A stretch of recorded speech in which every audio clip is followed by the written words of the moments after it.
반갑습니다. 말씀과 함께 하루를 시작하는 주님의 백성들을 예수님의 이름으로 축복합니다.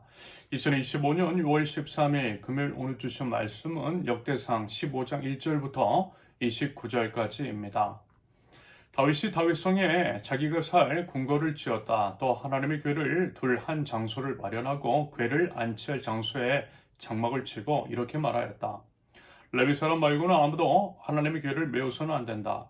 주님께서 그들을 선택하여 그들이 하나님의 궤를 메고 영원히 하나님을 섬기게 하셨기 때문이다. 다윗은 그가 마련한 장소에 주님의 궤를 옮겨오려고 온 이스라엘을 예루살렘으로 불러 모았다. 다윗이 불러 모은 아론의 자손과 레위 사람은 다음과 같다. 고핫 자손 가운데서 족장 우리엘과 그의 친족 120명, 무라리 자손 가운데서 족장 아사야와 그의 친족 220명, 게르손 자손 가운데서 족장 요엘과 그의 친족 130명, 엘리사반 자손 가운데서 족장 스마야와 그의 친족 200명, 헤브론 자손 가운데서 족장 엘리엘과 그의 친족 80명, 오시엘 자손 가운데서 족장 아미나답과 그의 친족 120명이다. 다윗은 제사장 사독과 아비야달과 레위 사람 우리엘과 이사야와 요엘과 스마야와 엘리엘과 아미나답을 불러 그에게 말하였다. 여러분은 레위 가문의 족장들입니다. 여러분 자신과 여러분의 친족들을 성결하게 하고 주 이스라엘의 하나님의 궤를 내가 마련한 장소로 옮기십시오. 지난번에는 여러분이 맺지 않았으므로 주 우리 하나님께서 우리를 치셨습니다. 우리가 그분께 규례대로 하지 않아서 그렇게 된 것입니다. 그러자 제사장들과 레위 사람들이 주 이스라엘의 하나님의 궤를 옮겨오려고 스스로를 성결하게 하였다. 레위 자손은 모세가 명령한 하나님의 말씀대로 하나님의 궤를 채 꿰어 그들의 어깨에 메었다. 다윗은 레위 사람의 족장들에게 지시하여 그들의 친족으로 찬양하는 사람들에게 임명하게 하고 검은고와 수금과 심벌즈 등 악기를 연주하며 큰 소리로 즐겁게 노래를 부르게 하였다.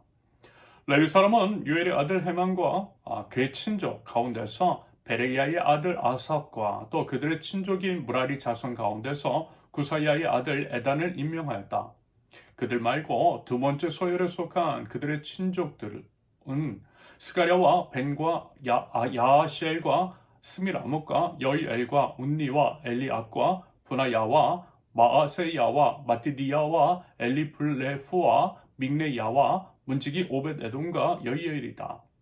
장년대에 속한 헤만과 아삽과 에단은 놋 심벌제를 치고 스가랴와 아시엘과 스밀라못과 여이엘과 운니와 엘리압과 마아세야와 분하야는 알라못 방식으로 검은고를 타고 마티디야와 엘리블레프와 믹네야와 오벳에돔과 여이엘과 아사시아는 스미니 방식으로 수금을 탔다. 레위 사람의 족장 그나냐는 지휘를 맡았다. 그는 음악의 조예가 깊었으므로 찬양하는 것을 지도하였다. 베레갸와 엘가나는 궤를 지키는 문지기다.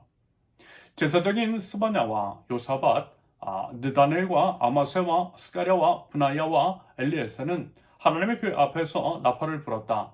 오벳에돔과 여이야는 궤를 지키는 문지기이다. 다윗과 이스라엘 장로들과 천부장들이 오벳에돔의 집에서 주님의 언약궤를 옮겨오려고 기쁜 마음으로 그리로 갔다. 하나님께서 주님의 언약궤를 운반하는 레위 사람들을 도우셨으므로 그들이 인지 수송아지 7마리와 수양 7마리를 제물로 잡아서 바쳤다. 다윗과 하나님의 궤를 맨 레위 사람들과 찬양하는 사람들의 지휘자 그나냐가 모두 다 고운 모시로 만든 겉옷을 입고 있었으며 다윗은 모시로 만든 에봇을 입고 있었다. 온 이스라엘은 황무선을 울리며 뿔나팔과 나팔을 불고 신문지를 우렁차게 치고 검은고와 수금을 타면서 주님의 언약궤를 메고 올라왔다. 주님의 언약궤가 다윗성으로 들어올 때에 사울의 딸 미갈이 창밖을 내다보다가 다윗 왕이 춤추며 기뻐하는 것을 보고 마음속으로 그를 업신여겼다. 아멘. 오늘 이제 주어진 본문을 통해서요 세 가지로 이제 말씀을 나눠보겠습니다. 첫째, 같은 실수를 되풀이하지 않는 것이 지혜다. 먼저 이제 다윗이 처음 왕위에 올랐을 때 시행하려고 했던 것 중에 하나가 다윗성으로 하나님의 궤를 옮겨오는 것이었습니다. 하지만 그것을 운반하는 도중에 우사라는 사람이 하나님의 저주를 받아 죽임을 당하게 되죠. 그때 이제 다윗이 한편으로는 화가 나고 또 하나님께 대한 두려움이 컸어요. 대체 뭐가 잘못했는지, 무엇을 어떻게 해야 하는지 당황스러웠을 것입니다. 그래서요, 하나님의 궤를 다윗성으로 모셔오는 일은 잠시 중단이 되었습니다. 그러면 여러분, 다윗은요, 그 후로 뭘 했을까요? 하나님의 궤를 모셔오는 것을 아예 단념하지는 않았을 것입니다.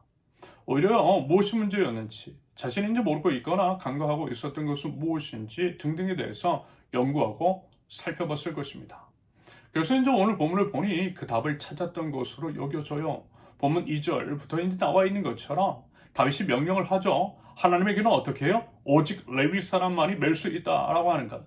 그것이 하나님의 율례라는 거예요. 법도라는 것입니다. 그래서 그렇게 옮겨오라고 명령하죠. 본문 13절에 명확하게 언급하고 있어요. 예전에는 그렇게 하지 않았기 때문에 하나님께서 치신 것이라고 말입니다. 문제의 원인이 결국 잘못된 방법, 즉 하나님께서 명령하신 대로 하지 않은 것이었다라는 거죠. 다윗은 결국 답을 찾아냈던 것입니다. 여러분, 원인이 있으면 결과가 있어요. 인풋이 바뀌지 않았는데 아웃풋이 바뀔 리 없습니다. 반대로 아웃풋을 바뀌게 하려면 인풋을 달리해야겠죠. 그것이 이제 과거를 복귀하는 이유, 역사를 공부하는 까닭일 것입니다. 여러분, 부디어 그와 같은 지혜가 저와 여러분들에게도 있을 수 있기를 바랍니다. 그럼으로써 같은 실수를 이제 되풀이하지 않는 믿음의 백성들, 그와 같은 지혜가 있는 하나님 나라 백성들 모두 되실 수 있기를 기대합니다. 둘째, 적소에 사람을 배치하는 것이 지혜다. 지난번에 역대기에는 예배와 관련된 내용에 많은 장을 할애한다라고 말씀을 드렸습니다. 그것은 이제 이유로서 이스라엘 패망의 원인이 하나님을 온전히 사랑하지 않았던 것, 즉 우상 숭배였기 때문이라고 했어요. 그러므로 하나님을 사랑해야 한다라고 했고요. 하나님의 사랑에 대한 구체적인 표현이 바로 예배이기 때문에 그렇게 예배에 관한 내용을 많이 이제 적시해 놓았다라고 했습니다.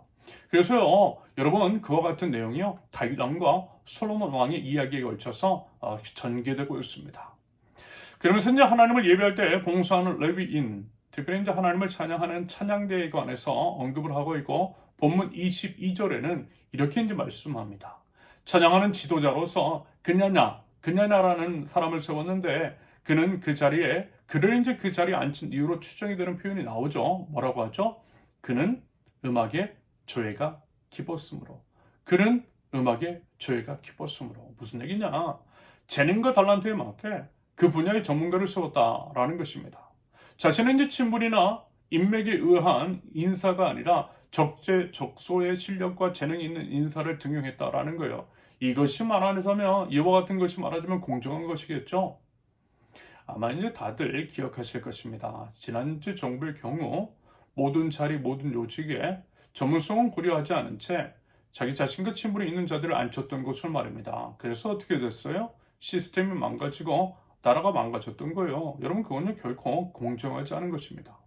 그와 같은 식으로 인사를 하다 보면 사람들이 전문성을 발휘하고 실력을 쌓으려 하기보다는 인맥에 의존을 하게 되겠죠. 불법적인 일들을 자행하려고 할 것입니다. 그리고 이제 그것이 관행이 되면 나라든 공동체든 뭐든 망가질 수밖에 없는 거예요. 그래서요, 여러분, 지도자가 중요하다라는 생각이 듭니다.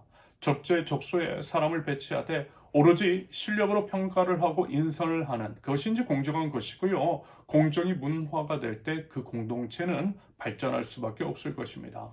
부디 앞으로 그와 같은 공정한 시스템이 이 나라 모든 곳에 제대로 이제 작동할 수 있기를 기대합니다.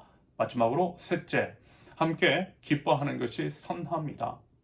결국 하나님의 궤가 다윗성으로 들어올 때 모든 사람이 기뻐하며 하나님을 찬양했어요. 다윗은요, 비록 자기 자신이 왕이었지만 이런저런 체면 같은 것은 접어두고요, 오로지 하나님께만 시선을 맞추고 힘써 기뻐하며 하나님을 찬양했습니다. 그런데 어때요? 사울의 딸 미갈, 다윗의 아내 중 한 사람인 미갈만큼은 그와 같은 다윗을 보고 마음속으로 그를 업신여겼다라고 합니다. 그러면 여러분, 미갈은 왜 그랬을까요? 물론 여러 가지로 추정할 수 있겠지만 그것은 이제 추정의 영역이니 무엇이 맞다라고 이제 할 수는 없겠고요. 다만 이것은 분명한 것 같아요. 여러분, 하나님 나라의 백성은요, 그리고 이제 건강한 사람이라면요, 어떻게 해야 돼요? 다른 이들과 함께 공감할 줄 알아야 합니다. 무엇보다 하나님으로 인해서 하나님을 기뻐 찬양하는 모습을 업신여기는 것은 여러분 결코 바르지 않은 태도라는 거예요. 속마음까지도 다 아시는 하나님께서 그 모습을 결코 좋게 보실 리가 없겠죠. 그래서 어쩌면 이런 이유로 미갈의 삶이 그대로 더욱더 피폐해졌는지도 모르겠습니다. 이 장면을 보면서 새로운 대통령이 세워지고 취임 선언을 할 때 대통합을 이루고자 하는 대통령을 못마땅하게 바라보고 불손한 태도를 일관하는 몇몇 야당 인사들이 생각났습니다. 그때 이제 그 모습을 보면서 참 많이 아쉽더라고요. 그 사람의 수준 일련이 했습니다. 여러분, 하나님 나라 백성으로서 마땅한 자세, 건전한 시민으로서의 바른 태도는 과연 무엇이겠습니까? 어떤 것이 하나님께서 기뻐하시는 모습이겠느냐라는 것입니다. 여러분, 이 부분에 대해서 한번 진지하게 생각해 보실 수 있기를 바랍니다. 설령 자기 자신이 원하지 않는 사람이 뽑혔다 할지라도 이제 막 시작한 사람에 대해서 여전히 부정적인 모습으로 바라보는 것은요, 여러분 바람직하지 않아요. 그럼에도 불구하고 축하해주고 축복해주는 것이 성숙한 자세인 거죠. 바라기는 하나님 나라 백성다움이 무엇인지, 우리 모두에게 유익한 것이 무엇인지를 고민하는 가운데에 함께 기뻐하고 서로를 축복할 줄 아는 그 같은 태도가 저와 여러분들에게 있을 수 있기를 예수님의 이름으로 축원합니다. 함께 기도합니다.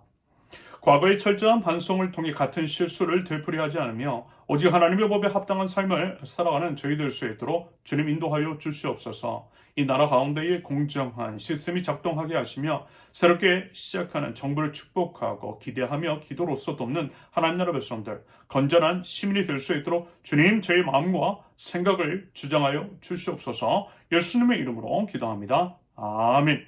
하나님께서 오늘 주신 말씀과 각자의 기도 제목을 놓고 우리 잠시 기도합니다.